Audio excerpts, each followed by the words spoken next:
How do you counsel your clients to decentralize the brand from sitting with the founder or with the CEO to now becoming more of a company, institutional brand, so to speak?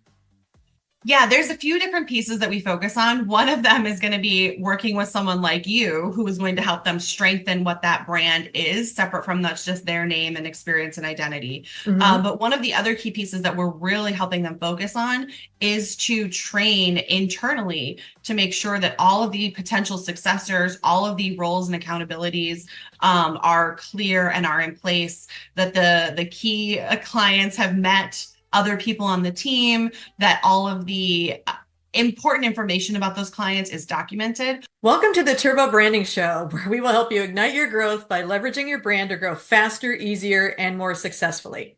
You'll discover insightful conversations from our powerful guests, founders, CEOs, and advisors of thriving businesses who are sharing how they have successfully built strong brands to help you expand and grow.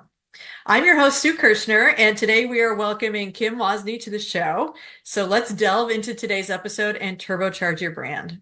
First, thank you so much for being here, Kim. Thanks for having me, Sue. Yeah. So I'm excited to talk with you about how you launched a new business and how you consult with business owners on the value of a brand. And towards the end, I really want to touch on your thoughts on cause marketing as well, based on your background. So that's Perfect. what I'm hoping we're going to get to today. But let me start by introducing Kim. So, Kim Wasney is co-founder of Ripple's Edge Advisors, which is a women-owned growth advisory firm. She, along with co-founder Alexandria Seydel, work with business owners and executives to grow their businesses strategically, specifically also with an exit in mind.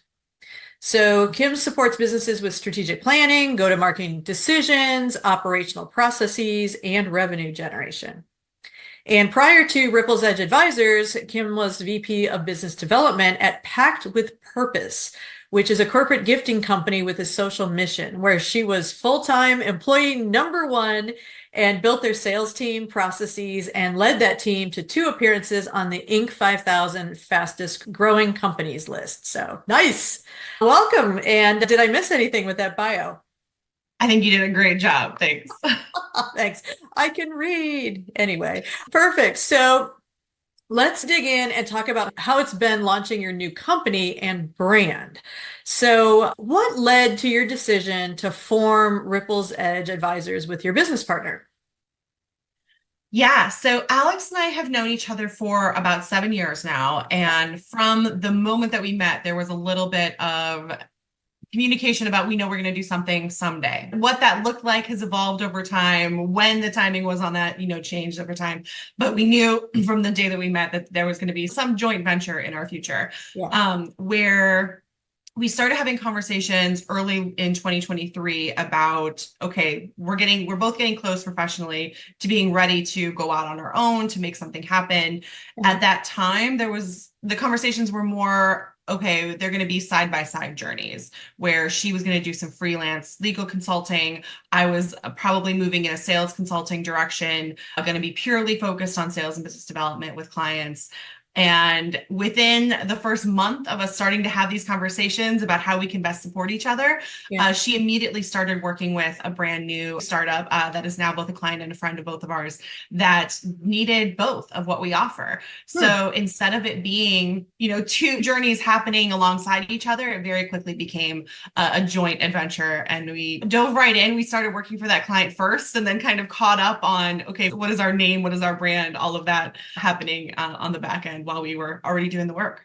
Yeah, no, that's fantastic. Don't you just love it when you meet somebody and there's an instant connection in terms of, man, we have got to figure out a way to work together, right? So I love that. Yeah, I have an old notebook from when we were first met that we were sitting at a conference next to each other, jotting down all of these ideas. I'm so glad that I kept it because it's fun to look back at now. Yeah, wonderful, wonderful. And it's nice too that, like you said, you started working as you were thinking about building the business, because then that helps to validate what direction you're really going to go in based on, the outcome of that particular engagement. So I think that's nice. But you talked about you have obviously great complementary skills in putting this business together, but how did you decide what to leverage in order to build this business? I know you talked about you have sales, Alex has a legal, but how did you put that together to come up with this business advisory firm? Yeah. So when I'll use the first client as an example, and then I can talk about, how we have evolved into that too. Yeah. So we had first started talking about, and we use this line a lot now, is that Alex is the what, Kim is the how, and the client is the why. Mm. So Alex becomes the what we need to do, right? As an M&A attorney, she handled a bunch of different transactions, whether companies being acquired or acquiring other businesses. And through those processes was realizing, okay, if I had started working with this company earlier, I could have helped them identify this pitfall that's going to cost them in the valuation, or help them strategically position themselves a little bit better to get a different buyer or a better offer. So she kind of saw the what needs to happen once a company gets to that deal point when they're ready to sell, in order for them to be best positioned for the highest outcome, whatever the seller wants to get out of that outcome. Sure.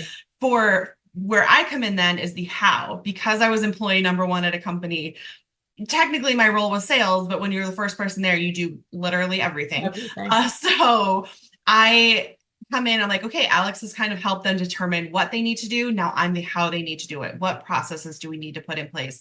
How do we grow the revenue? How do they take this thing to market to increase their sales, to be able to then increase their profitability on the company? So all of those pieces, then we have the direction, we have the how we get there, and then the client really maintains the why are we doing this? Why are we growing? What are we growing towards? And what. That's awesome. Yeah. Based on what you've seen separately and then now working together, what are some of the biggest challenges business owners face when they're trying to put that exit strategy in place? What plagues them, or what do you and Alex say, man, I wish you would have called us 3 years ago and we could have worked on this? Yeah, so I'll use professional services as one of the best examples for this. We have several clients that are, law firms, accounting firms, and they are finding that there are more options for them than they may have thought to be able to sell the business, to sell the book of business. But they're often too wrapped up in it with their own knowledge. Too much of it lives inside the owner's brain. Too many of the processes are tied to that person specifically. Yeah. So if the owner has not taken themselves out of it a little bit, where they've documented how things are supposed to work, they have, introduced their junior colleagues to the key clients so that, they have multiple faces to work with. If they haven't created a brand that is outside of just them as an individual, all of those things are going to hurt their ability to be attractive to someone else to want to buy that as an entity and then run it themselves or put in a new operator. So those are typically the things that we're looking at, of like, how do you really decentralize the owner from the brand? Because the brand is really the thing that you want the buyer to be focused on when they're getting ready, assessing it if they want to purchase it. Right, right. I absolutely agree with that. I know several friends who've had businesses and they sold it, but one of the big caveats was they had to go with the sale of the company, right? Because Yeah. everything was the brand, all the processes, everything was in their head, the relationships with the customers, and they ended up having to, basically sell themselves along with the business in order to make that transaction happen. So, yeah, no, that's definitely interesting. So you're the how in this Yeah. consulting arrangement. So how do you decentralize, or how do you counsel your clients to decentralize the brand from sitting with the founder or with the CEO to now becoming more of a company, institutional brand, so to speak? Yeah, there's a few different pieces that we focus on. One of them is going to be working with someone like you who is going to help them strengthen what that brand is, separate from that's just their name and experience and identity. Mm-hmm. But one of the other key pieces that we're really helping them focus on is to train internally to make sure that all of the potential successors, all of the roles and accountabilities are clear and are in place, that the key clients have met other people on the team, that all of the important information about those clients is documented. Yeah. Also, I cannot, just pro tip for anybody listening to this, I cannot emphasize enough, put some of those contracts into writing with your key clients. Mm-hmm. They may be in a position where like, oh, I know they're going to work with us all the time, or yeah, they always bring me such business. If you don't have that in writing, that does not go necessarily with the transaction. Like, that's too based in your relationship. So formalize some of those contracts is one of the primary things that we see as a gap once a client gets ready to sell. Yeah, no, that's excellent tip, excellent advice. So, yeah, it's funny. It's one of those when I've come in and helped some small businesses to do that, to decentralize that brand. And no, number one, it's figuring out, well, why does everybody love you, the founder, the owner? What is it about you? And take it apart from the personality, but just say, Yeah. what do you deliver that people find so attractive? And now let's translate that into a characteristic that the entire organization can espouse. And then, like you said, train these people on those characteristics and how they're supposed to be delivering on that. So, but yeah. And one of the ways that we enforce that to be more cohesive through the company. So, one of the first things that we'll do with a client is a strategic planning workshop. And we always start with core value sessions on that. Mm. So, if the core values are based on the leadership team and what's important to them and how they want to show up, we also then incorporate that into their hiring model. Like, you should be judging new potential hires on whether or not they fit into these key core values. It's also incorporated into their performance reviews. Are you measuring your employees by how well they live up to those core values? And then you're reinstilling the fact that all of those things matter and hopefully creates a more cohesive experience for your clients as well. I like it. Excellent. Yeah, I was going to throw out kind of a interesting story. I had a client a long time ago who his name was in the company name. And when he sold the organization, he lost the right to his name. And he was a Wow. huge influencer in his industry. And he was going to start another business after the one that he had sold. And he was so frustrated because he could not leverage his own name because this other company had bought it. It was part of the value, part of the brand for the organization. So, knowing that as a cautionary tale, let me ask you, how did you guys come up with the name for your organization, Ripple's Edge? Yes. When we first started talking about what we wanted our brand to be, one of the core things that drove us together, we did our own strategic planning with our own core values. We knew that we wanted to stay human-centered, and something that was really important to us too was showing up as a non-anxious presence in our clients' lives, even our friends' lives, right? Like, there's being a small business owner, as you know yourself, can be chaotic. It can be Uh-huh. stressful. There are moments when it feels like there's just a lot swirling around in your head. So that theme of calm, that theme of helping clients prioritize and stay centered was really important to us. So we knew that there was going to be some sort of water theme in there, right? Like, it just felt like it made sense with the non-anxious side of how we show up, that Uh-huh. calming, that soothing energy. It's been funny where we had attributed Ripple's Edge to the point where the water gets calm, and then you kind of walk out into, the space where things are relaxing and soothing, and you're kind of standing on solid ground again, right? Like, come out into the shallows and stand on solid ground and you know where to go. That was what we had in our head about the Ripple's Edge. It's been interesting to hear clients interpret it back to us in a way of they see it as controlled ripples, as in we help them create change in ways that is, you know, prioritized and, manageable, smaller bites. And we're creating ripples in strategic places for them to be able to change their business, but not be the waves and the hurricane and all that feels overwhelming. So their interpretation back to us has been really lovely too. Yeah, no, I like that a lot. And both of them give that same emotional feeling of calm, Yeah. control, and things like that. So no matter how anyone, like you said, interprets it, it still ends up at the same result. And I firmly believe that the best brands are the ones that evoke an emotion. So I'm Yeah. so thrilled that you and Alex sat down and talked about what do we want people to feel once they've interacted with us or the value of what we can do for them has been delivered. And I like that. That's Yeah. definitely, the water and the calming and all that. It's perfect. So now when you were deciding on the characteristics, so that's the end feel, but when you're talking about the characteristics of the brand, what was the process you two went through? Was it that you looked at again, we talked about personality characteristics of the founders. Yeah. Did you look at your personality, look at Alex's, and then say, hey, this is what we want to put together as the brand? Or did you look at it as an opportunity that this is a blank slate? And what do we want the brand to be as we launch this firm? I think it was more of a blank slate. So we very early on, we just created a shared document between the two of us. Mhm. And instead of sitting down and having a brainstorm session, we each went off and worked on things individually, jotted down a bunch of notes, threw a bunch of stuff in there, and then reviewed the other person's to see where there was overlap, where there was crossover, how things lined up. And there, we did this for both our branding, and we also did it for who we wanted to help and how we wanted to help too, in Hmm. terms of like our client base. And Yeah. it just made sure that we were both aligned, that nobody was just nodding and saying yes because they didn't want to rock the boat. And so we went through this whole process of, okay, I'm going to throw all my ideas in there. You're going to throw all your ideas in there. We're going to see where there's crossover. And that tends to be, like I'm visualizing as I'm talking, what are the circles I'm thinking of? A Uh, Venn the diagram. Venn There we diagram. Oh, go. yeah, yeah, That's what I'm thinking of. So we were looking for that middle of the Venn yeah. diagram. Okay. I like that. Yeah.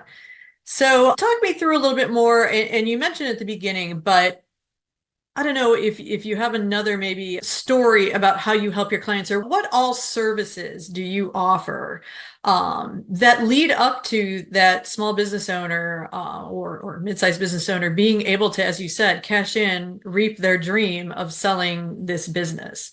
And is everything that you do based on that exit strategy, or that's just a key component of what you're able to offer? So yes and no, I'm based on the exit strategy. So we say that we focus on helping companies grow with the exit in mind. Hmm. The exit piece is a little bit up for interpretation from that owner themselves. So we Okay. have a couple of clients right now who are growing very intentionally, very profit focused in order to maximize a return at a future sale. So we're working with a lighting company right now. He's probably going to sell in 3 to 5 years. So he wants to be sure that he's best positioned for that. So we're helping him right now with both the lead generation and the revenue increase side of things, but also in terms of, okay, what roles do you have on your team? Are you planning for that succession training? And are you documenting all of the processes as you grow so that then it's a smooth transition for a new owner? So with him, it's a couple of years that we built together a roadmap with him, all of the pieces that we want to do out of the strategic planning session. Then we created that roadmap, and now we're implementing over the next 2 years. So that's sort of the longer engagement with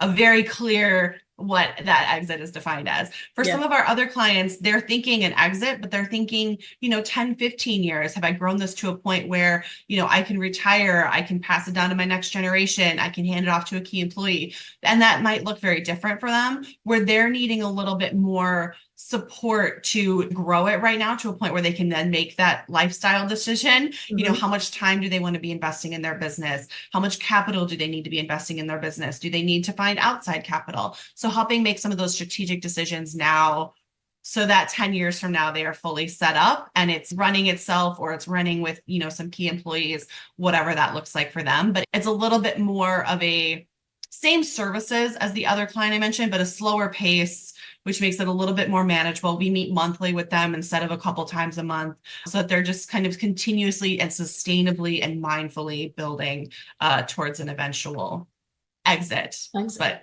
yeah. Yeah. Wonderful. Okay, great.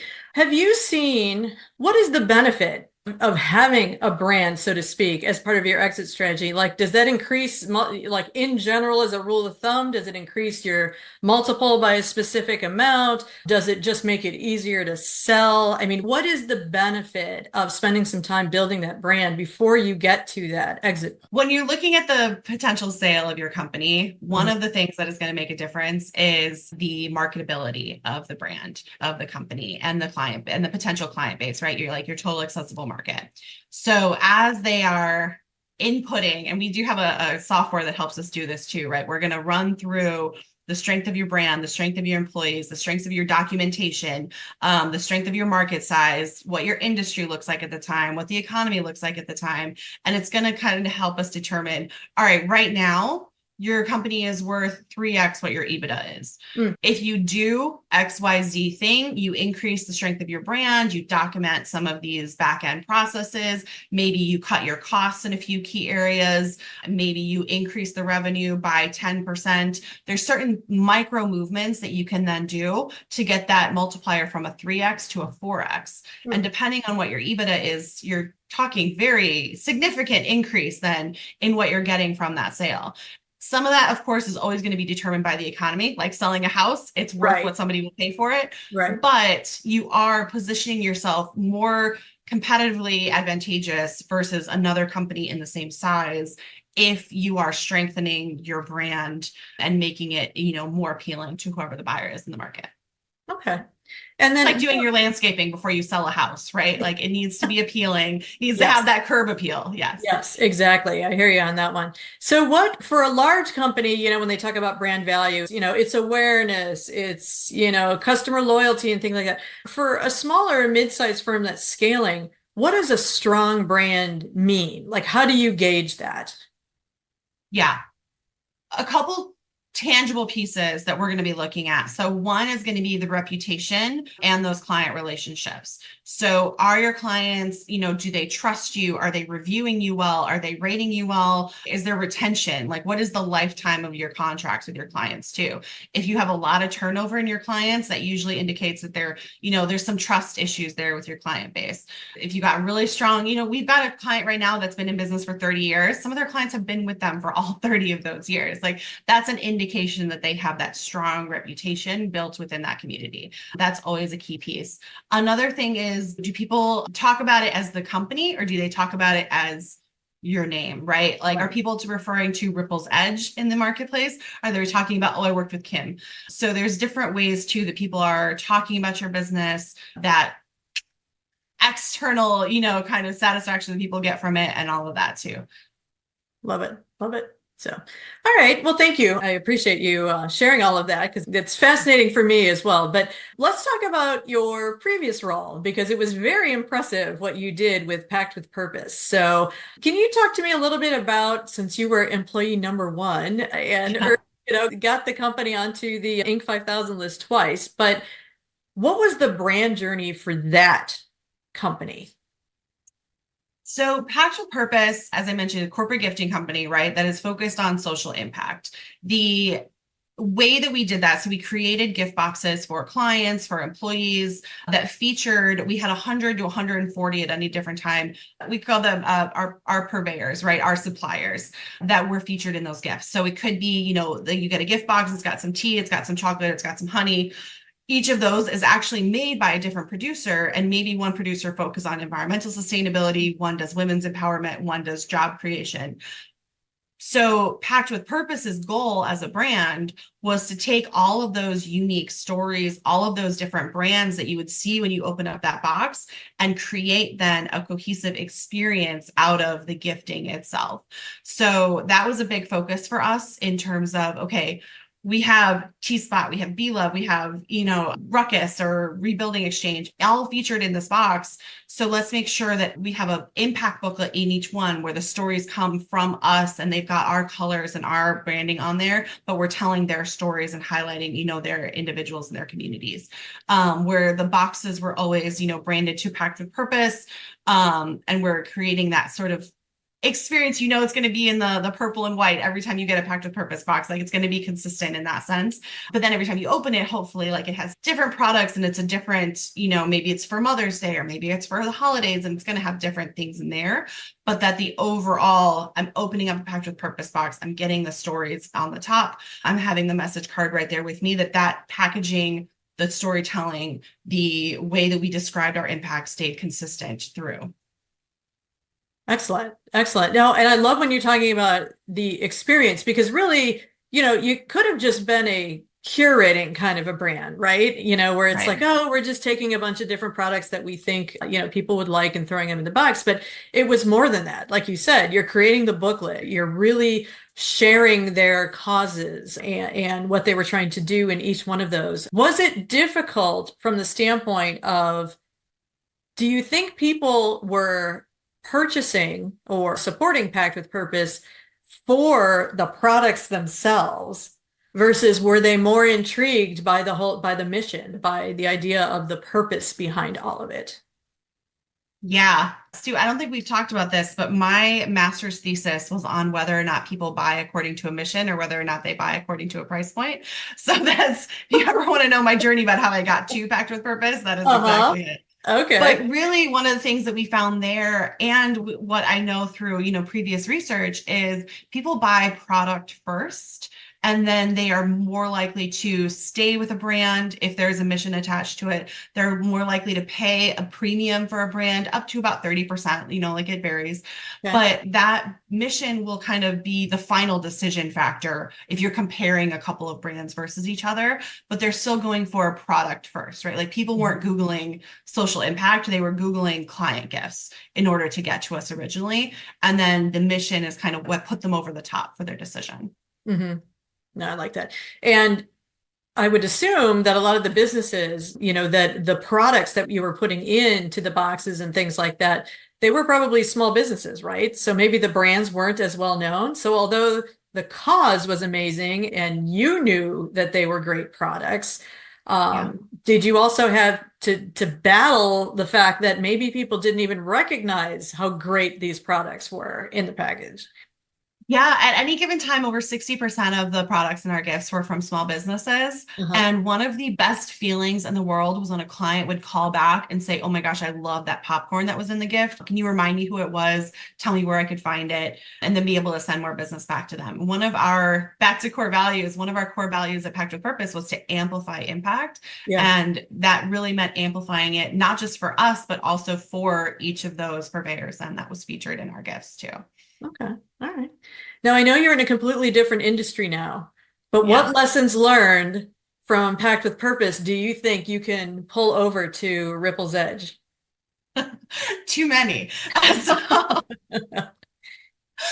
I think so. Alex and I both bringing different experiences into Ripple's Edge, bringing different, she was in legal, I was in a social impact, like completely different industries and spaces too. But really, we both were very intentional about what we wanted work to look like, what we wanted, not just our work, but also then for the business owners that we're partnering with, what we wanted to look like for them too. It was important to us to be human centered. It was important for us to balance our lives, our personal lives with our work lives, and not necessarily always in terms of time. Like there are seasons when you work more, seasons when you live more.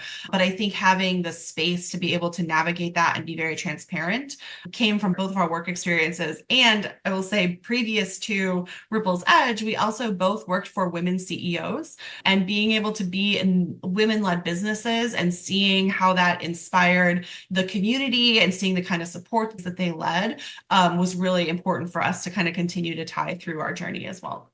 I like that. Yeah, I might have to have you come back and we'll talk specifically about women businesses and CEO leadership styles because I think that would be absolutely fabulous. So, yeah, We talk a very lot interesting. about that. Yeah. All right. Well, thank you so much for all of this information that you've shared on branding and, being able to create an exit strategy and, purposeful marketing and things like that. But I'm going to ask you one last question here at the end. I love to give a shout out to organizations that are just killing it when it comes to branding. So, what is a business you admire for their branding efforts? Yeah, this is actually a new business. So the founder's name is Malin Hecox, and the company is called Satan Social. Hmm. And she is doing private dinner party planning here in Chicago. And I am just blown away with the aesthetic that she's creating. She's very detail oriented with the tablescapes at all of her events. And then her website just matches it beautifully. And just put, I know, being a friend of hers, how much thought she put into the colors and the fonts and the themes and everything that goes into that. And it's beautiful. And I'm in awe of what she's creating over there. So I have to give her a Okay. shout out. Okay, excellent. Big shout out for her. Excellent. Well, Kim, thank you so much for spending time with me today and sharing how you've built your company, strengthen your brands, and have been able to really leverage your expertise to grow. But if people want to learn more about Ripple's Edge Advisors, how can they find you? Yeah, so it's ripplesedgeadvisors.com, and we're both pretty active on LinkedIn. So that's usually the best place to find what's new and any events that we're hosting here in Chicago. Okay, perfect. And we will include all of your links to social media and your website and all that in the show notes below. So perfect. But thank you again for giving us, a glimpse into your expertise and insight. It's very, very helpful. So This was a lot of fun. Thank you so much for having me. thanks. And thank you for joining us for this episode of the Turbo Branding Show. I hope you've been inspired to ignite your growth by leveraging your brand. And if you enjoyed this episode, I'd love it if you could help me build the Turbo Branding brand. Please share this episode and be sure to like, subscribe, and even leave a review. And if you know someone who would be a great guest for this show, a founder or CEO with an inspiring brand story, please let me know in the comments or connect with us via email. And thank you, and stay tuned for our next episode.